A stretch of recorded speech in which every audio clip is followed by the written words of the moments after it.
Eh bien bonjour à toi derrière ton écran qui regarde cette vidéo, ou bonjour à vous d'ailleurs si vous êtes plusieurs à la regarder. J'espère que tout va bien de votre côté. Je suis très content de vous retrouver aujourd'hui pour une nouvelle vidéo où on va parler de Black Panther Wakanda Forever, film qui sort demain. Dans cette vidéo, je vais vous faire part un petit peu de mes attentes et de mes craintes aussi vis-à-vis du film. Est-ce que c'est une vidéo que j'aurais dû sortir un petit peu avant quand même et pas la veille? C'est fort probable, oui. Mais quand bien même, j'espère qu'elle vous plaira. Black Panther Wakanda Forever sort demain, donc mercredi 9 novembre. Il y aura pas mal de vidéos sur le sujet, une vidéo critique et potentiellement d'autres vidéos par la suite, ne serait-ce que pour faire quelques théories vis-à-vis de la scène post-crédit, potentiellement, ou sur l'avenir de certains personnages, etc. Donc pas mal de choses, de vidéos sont prévues pour Black Panther Wakanda Forever dans les prochains jours. Donc si vous voulez rien rater de tout ça, n'hésitez pas à vous abonner pour le coup à la chaîne, ça me ferait extrêmement plaisir. Ça, c'est bénéfique, doublement bénéfique pour vous parce que ça vous permettra de ne pas rater ce qui va arriver sur le sujet, et puis aussi bénéfique pour moi parce que ça me ferait extrêmement plaisir. Voilà, je pense que l'intro, je l'ai terminée, on peut la conclure, enfin je peux la conclure là, et il est temps de parler de Black Panther Wakanda Forever. C'est parti.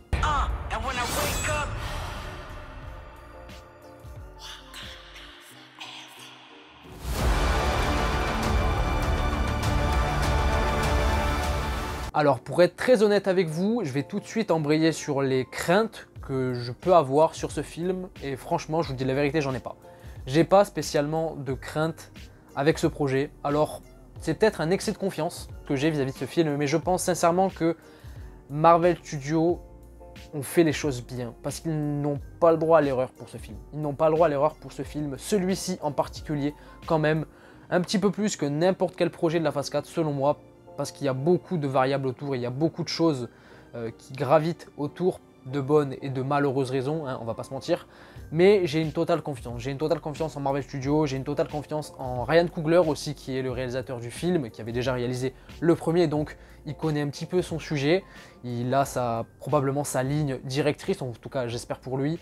Et puis Ryan Coogler, de manière personnelle, c'est un de mes réalisateurs préférés de manière générale, donc j'ai une totale confiance en lui. C'est quelqu'un de très sérieux et de très talentueux, donc j'ai pas vous mentir, j'ai pas spécialement de crainte, si ce n'est d'être déçu de manière générale, de manière globale du film, hein, pas potentiellement, enfin pas partiellement sur cet aspect-là ou cet aspect-là du film, non, voilà, juste d'être déçu du film, et ça c'est quelque chose, c'est une crainte qu'on peut avoir pour n'importe quel autre projet. Donc franchement, ce film, ouais, je l'attends de ouf, hein, je vais pas vous mentir. Là où je l'attends énormément, et je pense qu'on est beaucoup dans ce cas-là, déjà d'un point de vue émotion, ça va être très très fort, ça va être très puissant. Ça se ressentait déjà dans les trailers, notamment la première bande-annonce avec cette musique No Woman No Cry et le remix avec Kendrick Lamar, It's Gonna Be Alright. C'était une musique très forte qui nous a beaucoup touché, enfin beaucoup, moi j'ai été touché, je vous laisse aller voir ma réaction sur la chaîne si ça vous intéresse, j'avais les larmes aux yeux devant le trailer. Donc émotionnellement parlant, ça va être très fort, suite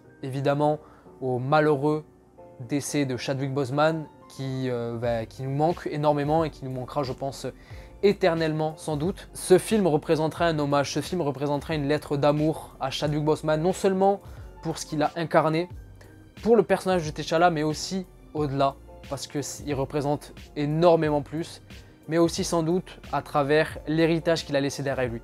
Vraiment, le film va rendre hommage à toutes ces choses.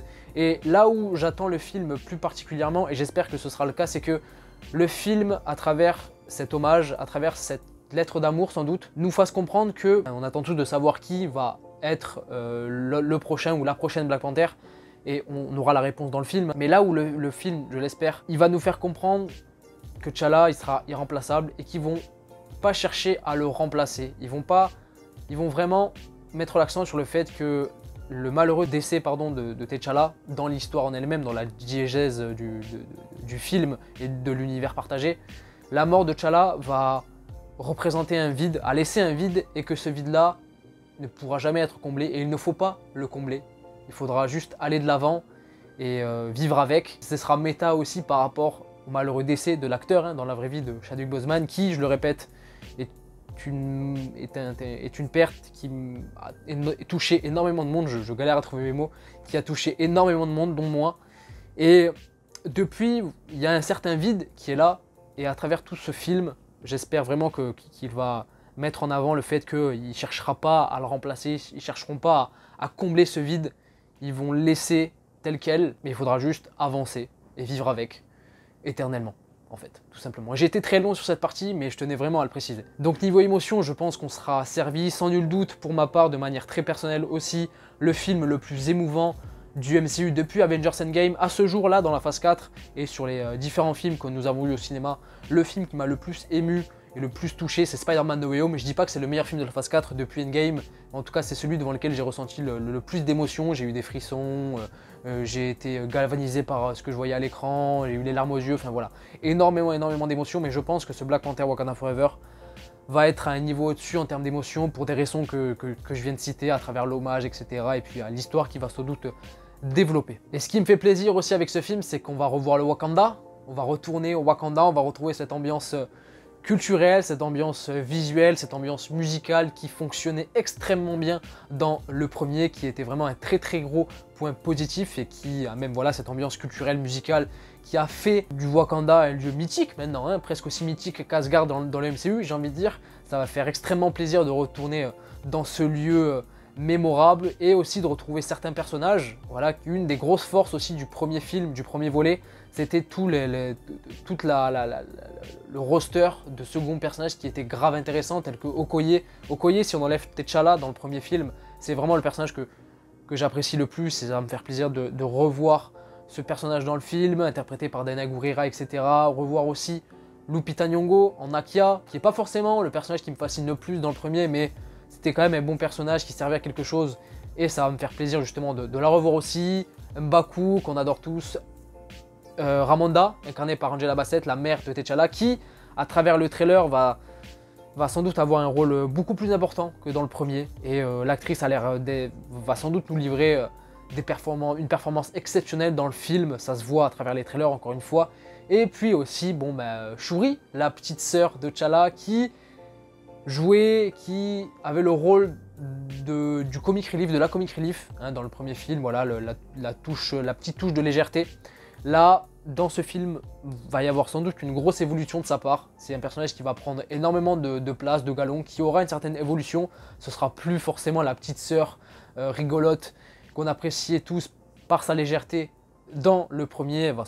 Ça va sans doute venir un personnage beaucoup plus important, beaucoup plus intéressant, qui a pris sans doute en maturité. De toute manière, ça se voit à travers l'actrice Letitia Wright. Quel teasing et quel lien il y aura avec l'univers partagé du MCU de manière générale, je ne sais pas vraiment. Est-ce qu'on peut s'attendre à quelques apparitions de personnages qu'on connaît, de personnages emblématiques dans le film? Possiblement. Moi, en vrai, les plus probables selon moi, même si j'y crois pas énormément, c'est Bucky, peut-être. Et surtout Sam Wilson en Captain America, qui peut, je crois plus en l'apparition de Sam que de Bucky pour moi dans le film, qui sera juste là pour un caméo. Ah là, il n'aura pas un rôle, s'il est là, il n'aura pas un gros rôle dans le film. Peut-être être présent pour la cérémonie hommage à T'Challa au tout début du film, enfin, au moins cette cérémonie hommage pourrait sensiblement être au début du film. Donc est-ce qu'on pourrait pas justement à travers cette scène-là avoir l'apparition et avoir beaucoup de caméos issus de personnages emblématiques du MCU, tels que, je le répète, mais Sam Wilson en Captain America, Bucky ou autre, Rhodey par exemple, James Rhodes. Ça pourrait être intéressant, mais après, au-delà de ça, je pense que le film n'aura pas... Est-ce que déjà, le film, le fait que ce soit la conclusion de la phase 4, est une réelle importance? Je pense pas vraiment, je pense que c'est pas vraiment un signe, hein, que ce soit lui, ce projet-là en particulier, qui clôture la phase 4. Donc voilà, je pense que le film va être assez indépendant et va développer sa propre histoire qui risque d'être... qui risque de mettre énormément en avant le personnage, sans doute celui que j'attends le plus en vrai, dans le film, Namor, incarné par Tenoch Huerta, qui, à travers les trailers, a l'air d'envoyer du lourd. C'est vraiment un personnage que j'attends de ouf et qui va introduire aussi quelque chose de gros, cette cité de Talocan, l'adaptation d'Atlantis, hein, vis-à-vis des comics. Je suis pas forcément déçu et je suis pas forcément dérangé par l'adaptation et la liberté qu'ils ont pris vis-à-vis de Namor et aussi de cette inspiration vis-à-vis de Talocan, cette inspiration de la mythologie aztèque, mythologie maya. Je trouve que c'est pas plus mal parce que voilà, il y a énormément de choses qui peuvent être intéressantes de ce côté-là, d'un point de vue culturel, mais aussi d'un point de vue visuel, hein, à travers les costumes notamment. On voit que Namor dans les trailers, il a plusieurs tenues et elles sont toutes très très classe, qu'on voit aussi d'ailleurs dans les affiches. J'ai hâte de voir comment Ryan Coogler va mettre en scène toutes ces séquences sous l'eau, ou du moins qui nous paraissent sous l'eau sur l'écran pour nous, mais c'est pas forcément dit qu'il est tourné sous l'eau. Donc voilà, j'ai hâte de voir comment tout cela va être mis en scène, la cité de Talocan, combien de temps on va passer sous l'eau, etc. Enfin des trucs bateaux, hein, sans doute, bateau, eau, c'est méta, bref.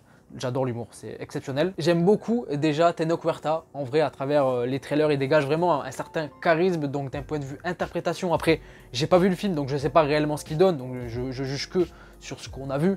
Mais a priori, ça a l'air de faire vraiment le taf. J'aime énormément aussi Tenoch Huerta parce que il y a eu une vidéo qui est sortie là dans les derniers jours, d'une vidéo où Tenoch Huerta est au Mexique ou en Colombie, je sais plus, pour la tournée presse, pour la promotion justement du film, et il passe devant une certaine fresque qui a été faite en son effigie, en amour. C'était une manière pour les habitants justement et les gens qui ont créé cette fresque de le remercier, de le représenter, et ils sont fiers de lui. C'était une scène qui m'a beaucoup touché, déjà moi de manière personnelle, parce que c'est vrai que cette idée de représentation, cette idée d'identification chez les gens, moi c'est quelque chose qui me touche particulièrement, et peut-être parce que je suis aussi fleur bleue, mais c'est aussi quelque chose qui a énormément touché Tenoch Huerta, et c'est ça qui est touchant dans la vidéo, c'est de voir qu'il a les larmes aux yeux, et c'est émouvant, et j'aime beaucoup ces images-là et le message que ça envoie. Donc voilà, au lieu de gueuler sur tous les toits que vous n'êtes pas content parce qu'il y a des libertés qui sont prises par rapport au physique, à l'ethnie ou à l'inspiration de certaines choses qui se différenciera des comics par rapport au film, voilà, buvez un grand verre d'eau, prenez du recul et réfléchissez 2 secondes sur l'idée que ça peut renvoyer derrière, et d'une différente manière de prendre la chose, quoi, tout simplement. Et le dernier point sur lequel je voulais revenir pour conclure la vidéo, c'est que d'un point de vue mise en scène, et là, du coup, on va parler de Ryan Coogler, j'espère que niveau action, le film va quand même être au-dessus du premier, parce que le premier film, je reprochais certaines choses, c'est pour chipoter, mais en vrai, pas vraiment, je pense. Je reprochais certaines choses du fait que niveau scène d'action, je trouve que Ryan Coogler, il aurait pu vraiment envoyer quelque chose de plus intense, de plus incisif, de plus rude, voilà, de plus mémorable. Et j'espère que dans ce deuxième film, Ryan Coogler a amélioré sa mise en scène sur les scènes d'action. Après bon là, je lui fais totale confiance, et du peu d'action qu'on voit dans les bandes annonces et les trailers, après ça peut être monté de manière différente, mais du peu qu'on en a vu, ça a l'air d'envoyer quand même du lourd. Mais après voilà, musicalement, niveau de l'ambiance, etc., je l'ai déjà dit, mais j'espère que ce film va envoyer du très lourd. Je vais m'arrêter là, je pense que j'ai tout dit déjà, et j'ai pas envie d'être trop long. S'il faut, la vidéo est déjà beaucoup trop longue pour vous, mais voilà, j'ai pas trop envie de m'étendre parce que le film sort demain, et voilà, j'ai juste qu'une hâte, c'est d'être assis sur mon siège face à l'écran de cinéma et de prendre du plaisir pendant 2h40. En tout cas, j'espère que la vidéo vous a plu. J'ai peut-être oublié certains trucs, etc. Mais moi, je pense pas vraiment, en vrai. Et puis peut-être qu'on aura l'occasion d'en reparler. Bref, je vous fais des gros bisous. Je vous dis à la prochaine. Pardon. Et voilà, faites attention. Waouh, je bégaye. Il faut que je finisse cette vidéo. Bref, des bisous à tous. Faites attention à vous. Je vous dis à la prochaine. Ciao.